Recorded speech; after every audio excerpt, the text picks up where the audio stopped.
Hello, my name is Hadija, and together with me, I'm Josephine.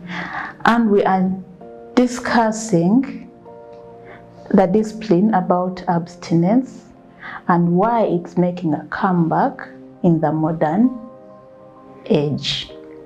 Hi, Josephine. Hello. Say hello to the viewers. Hi, everybody. My name is Josephine Namata. I'm a volunteer with His Image Ministries. I'm a doula, I'm a Christian, I'm a mother. So many things at the same time. I'm so happy to be here with Every as we talk about the abstinence. So do you think that abstinence is really making a comeback in the modern age? Because, okay, when we look at the back in the days, we were told that young girls used to get married when they are still virgin, meaning they were encouraging so much abstinence back in the days. But is it the same case with the young people of our age right now? Or it's just something that is just coming back, or something that is just remanifesting? I wouldn't say it's a comeback, because from time immemorial, abstinence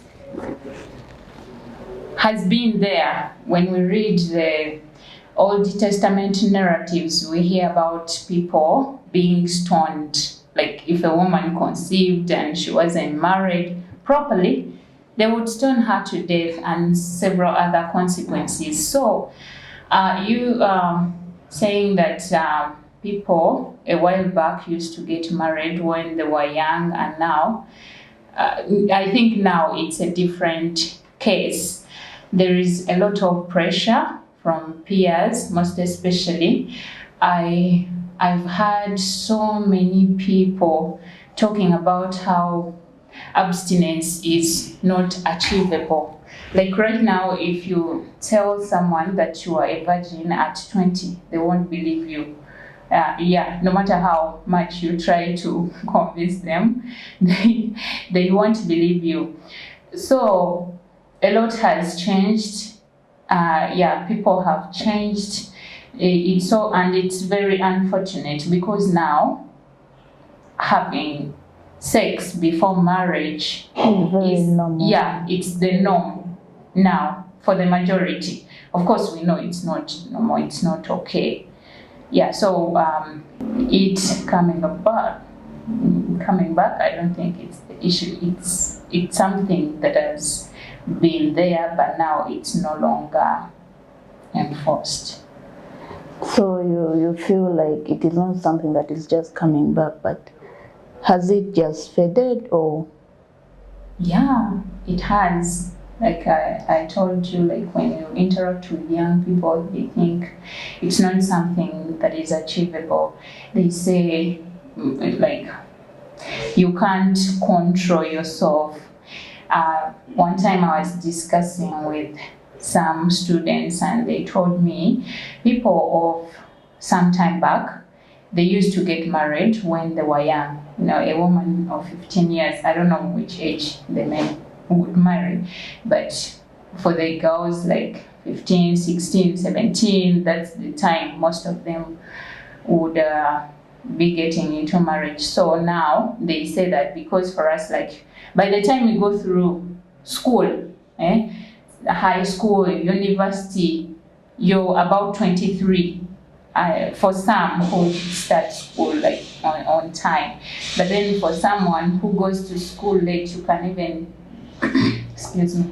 being still at the university at the age of 26, and they think it's not something you can achieve at that age, because you're sexually active, you have blood running through your veins, you're going to have that urge to have sex.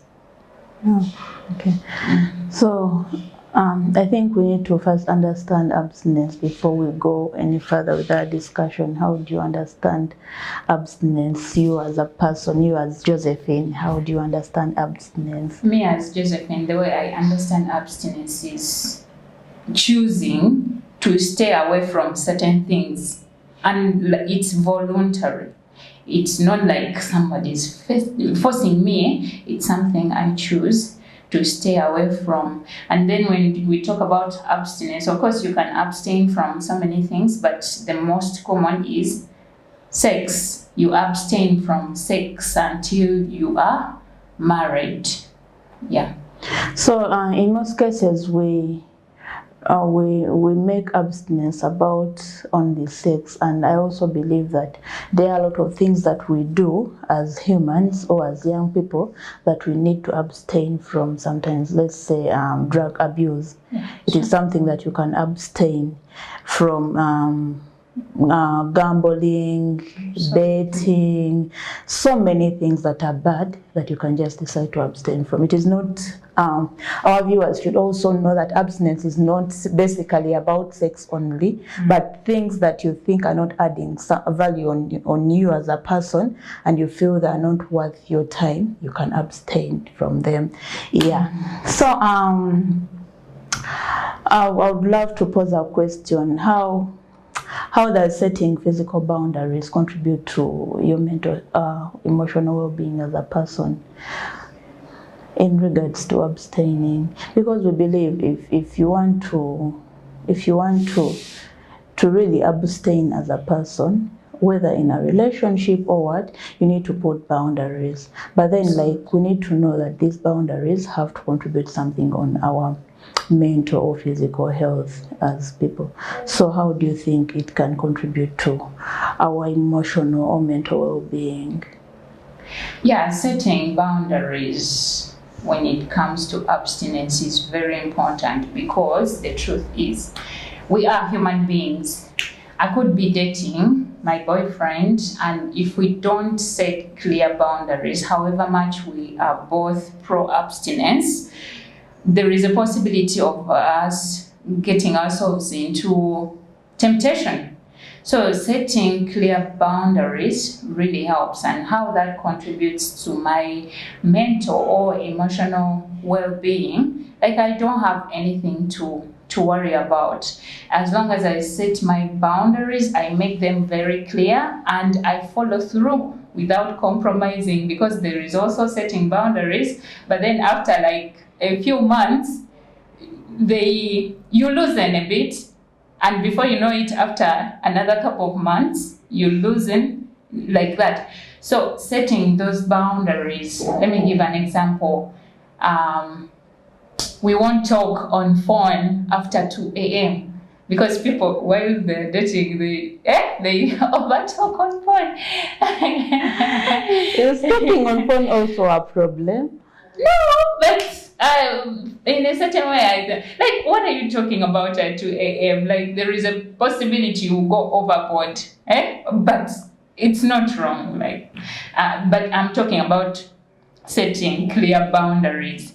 So if my boundary, if I discuss with my boyfriend that, hey, these are my boundaries, we won't talk on phone after 2 a.m. I have to make sure, like, however much, like, at night I might feel like, well, we should call until 4 a.m. I set the boundary and I need to follow through. We can't, if I've set a boundary, like, we can't meet, let's say, at your house or my house, because we know the temptation. When you're just the two people, of course, you have romantic feelings for each other. There is a possibility, because there is nobody watching, you would want to touch this person, you would want to give them a hug, and one thing will lead to another. So setting boundaries, physical boundaries that are very clear, also helps with your mental well-being, because you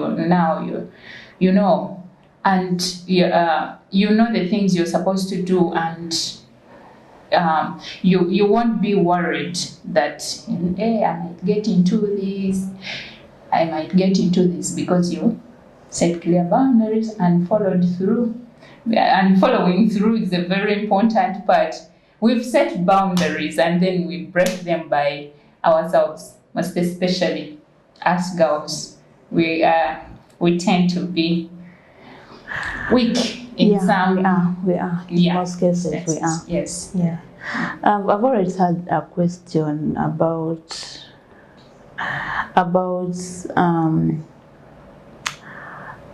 abstinence being taught so much to girls, and sometimes I'm like, is it something that is supposed to be practiced by only the ladies, or it is something that is supposed to be practiced by everyone? Because we are all, if I'm in a relationship with my we are in it together. with my disclaimer, I'm married, but if I'm in a relationship with my boyfriend, and in most cases it is usually so hard to find like the both of you are agreeing to abstain so easily, but usually it is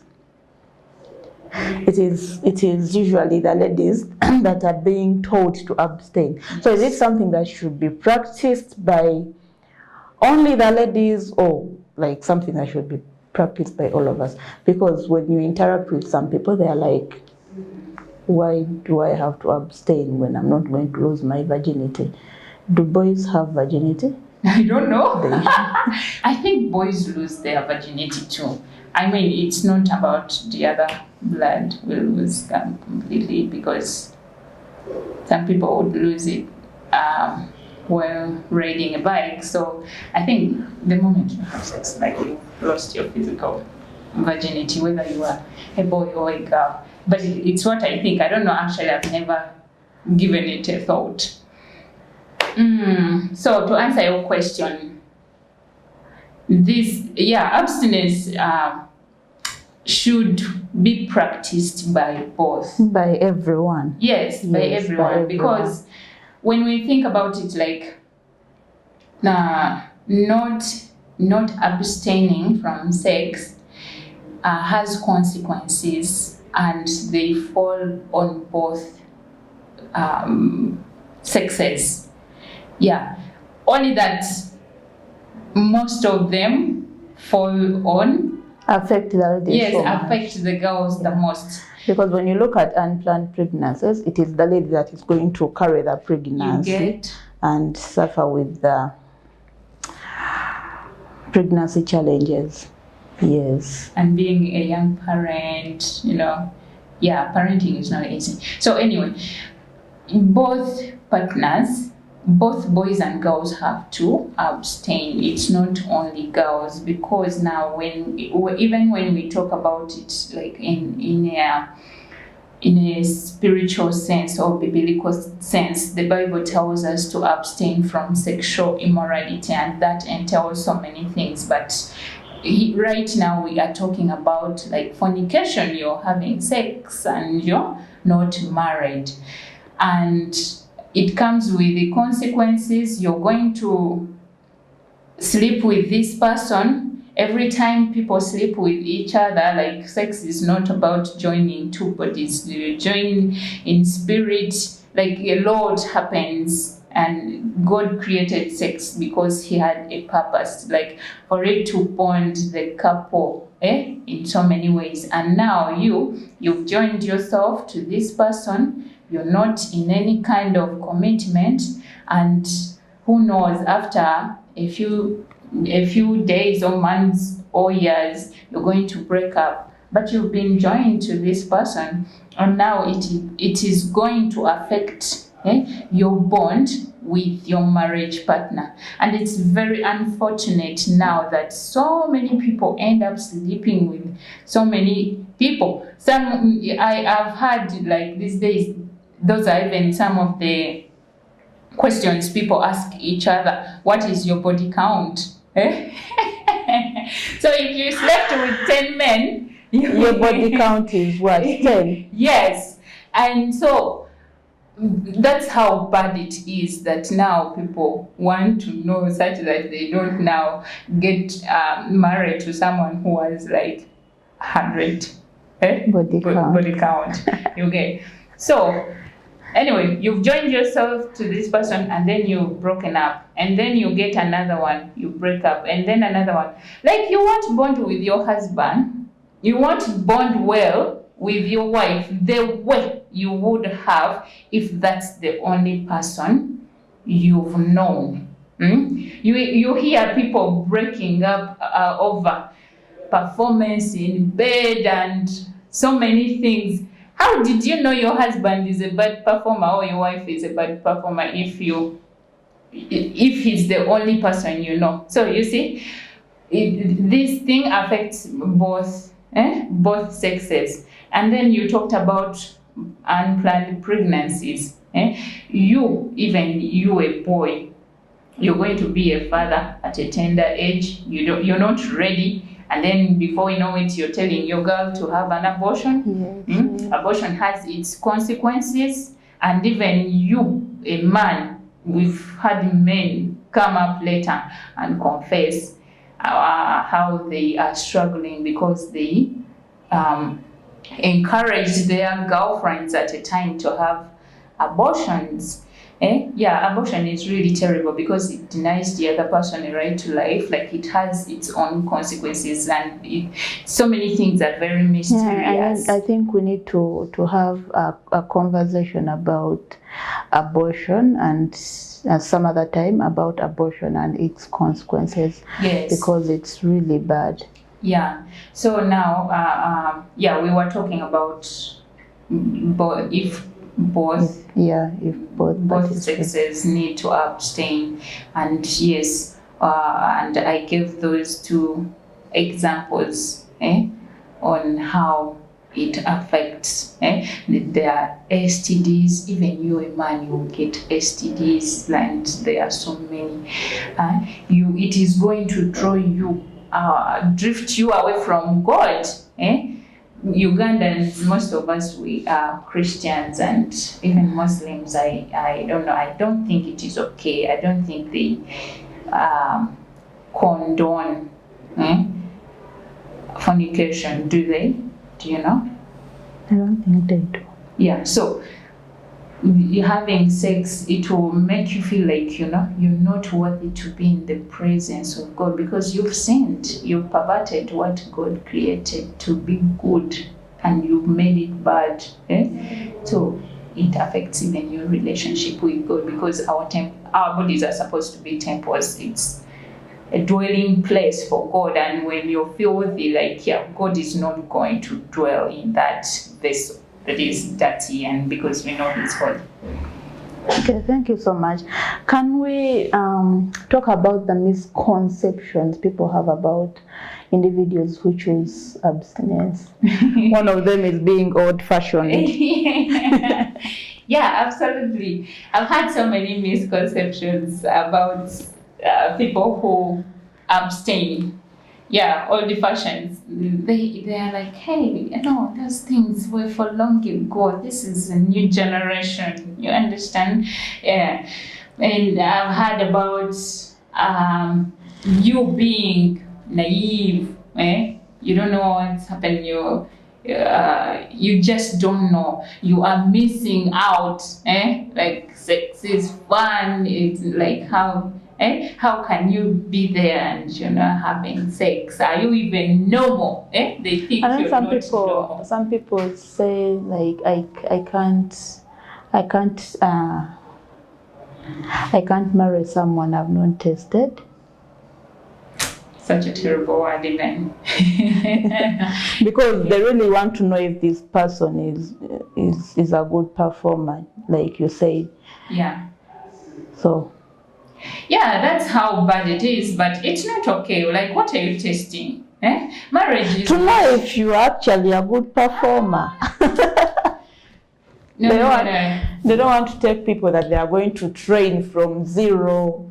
What's wrong with training from zero? And I mean, God, when you think about Adam and Eve, like, who trained them, who trained who? It's because of this pornography and whatsoever that people are getting spoiled, and they want people to practice what they see on on social, in pornography, of which those things like they are acted, they are edited, that's how sex has been perverted, and it's really terrible. It's bad. So people need to come back to their senses and embrace sex and take it back in its good way, because God created sex. It was good before the fall of man, right? Yes. The Bible tells us man and woman were naked and they were not ashamed. But now sometimes we are even afraid of talking about sex. You feel like that is not something you should be talking about. But we are supposed to talk about sex. It's good, it's beautiful, as long as it is done in its intended way. Within a marriage setting, it's very beautiful. But then in outside marriage, it is bad, because it's going to come up with, it's going to come with all this garbage that comes with sin, definitely. Okay. Another question: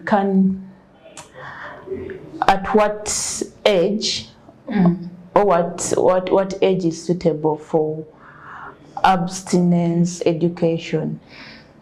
Abstinence. Because I believe, yes, I believe. I guess I'm giving the answer now.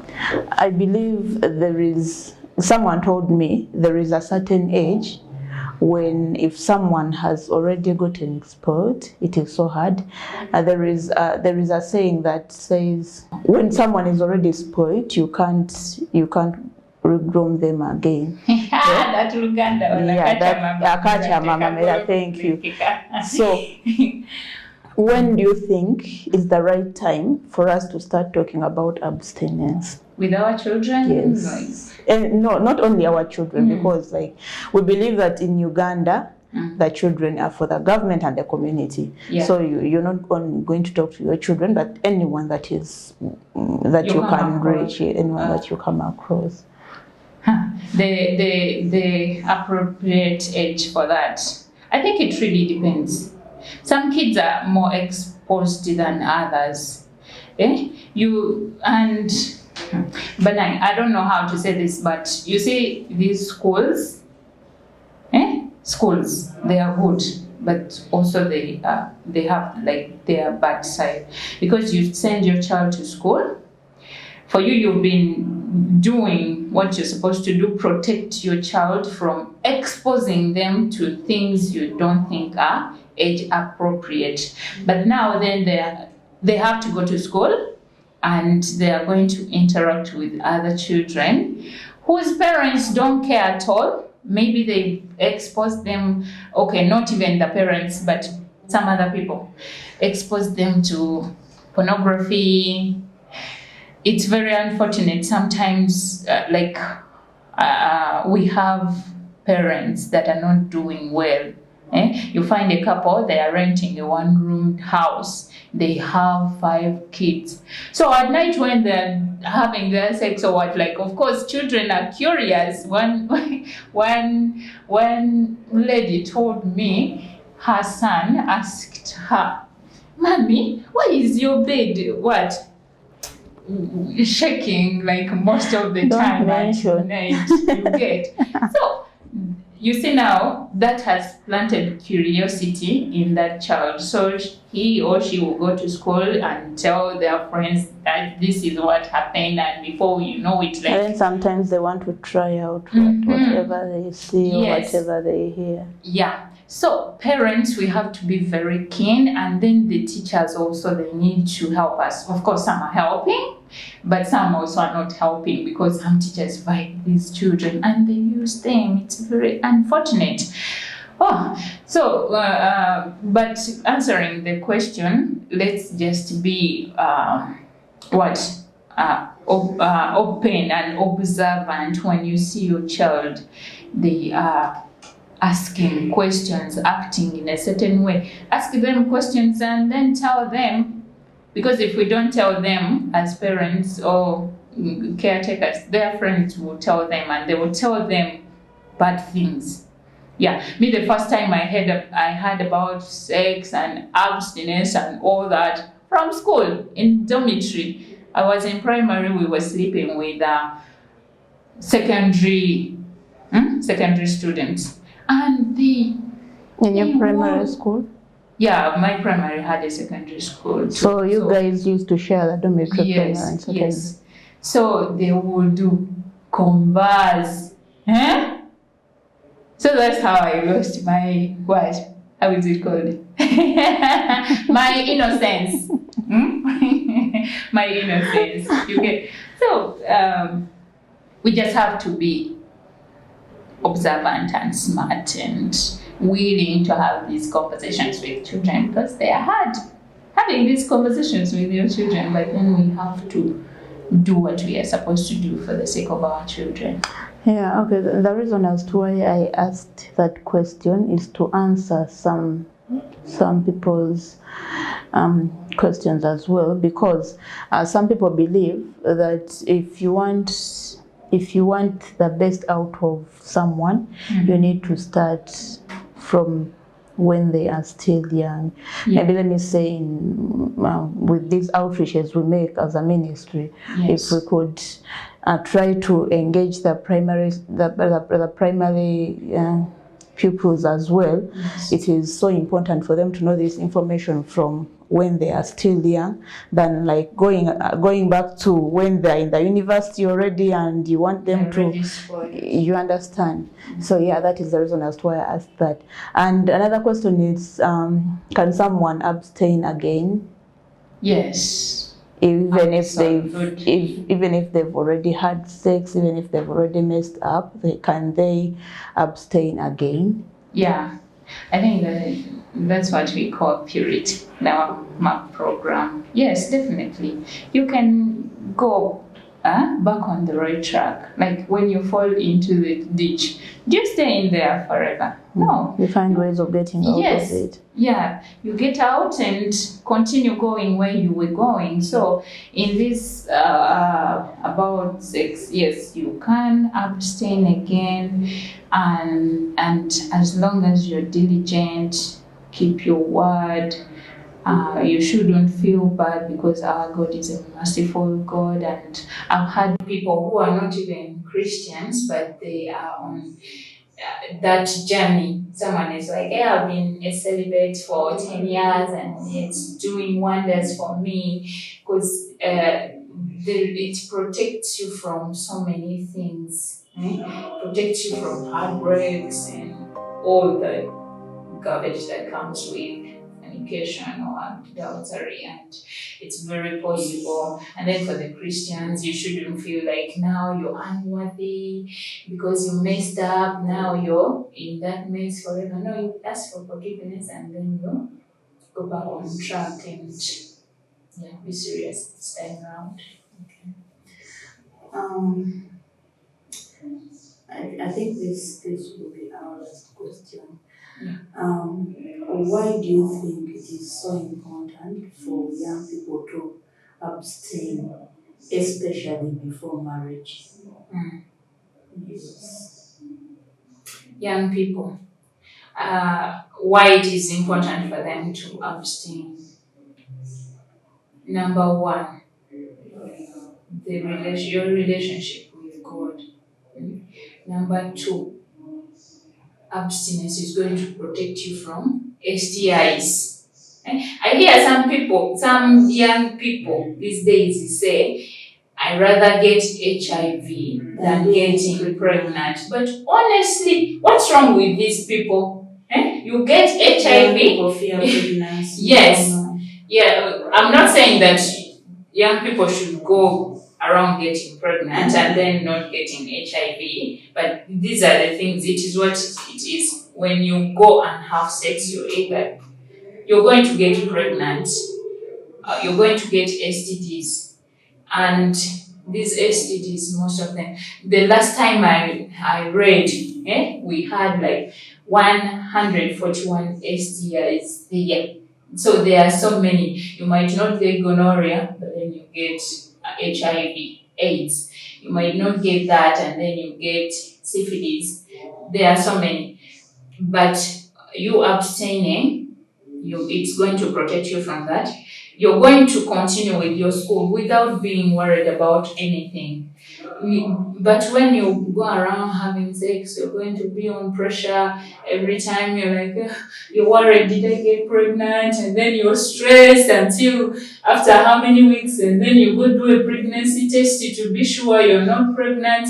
And then if you're pregnant, you think of abortion, but abortion shouldn't even be an option because it kills the other person. And we are not being judgmental, but that's the truth, right?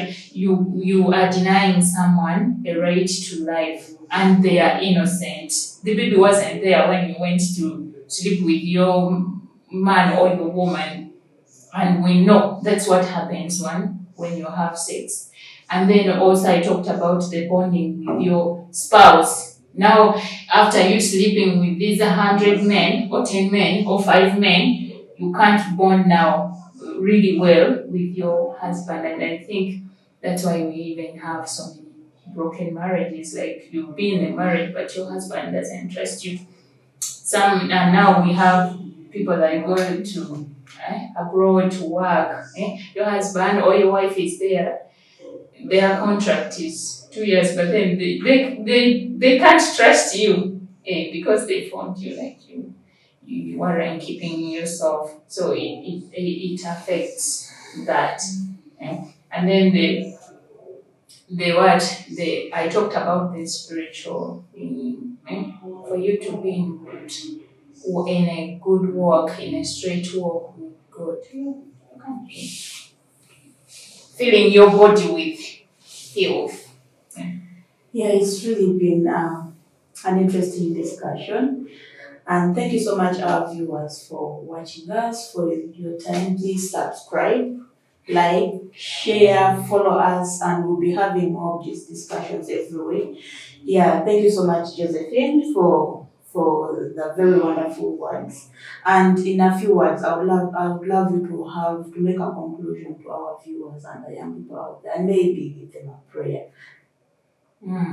So in conclusion, I want to encourage our young viewers, even the old, those who have not been abstaining, like we said, you can go back on the journey and it is okay. It's okay to be radical. You don't have to do what everybody is doing. We have so many people that are abstaining actually, and they are afraid to say because of the misconceptions we hear. You're not normal, you're missing out, you're naive, you're old-fashioned. But they are doing it and it's good for them. There is a lady I know, she got married at,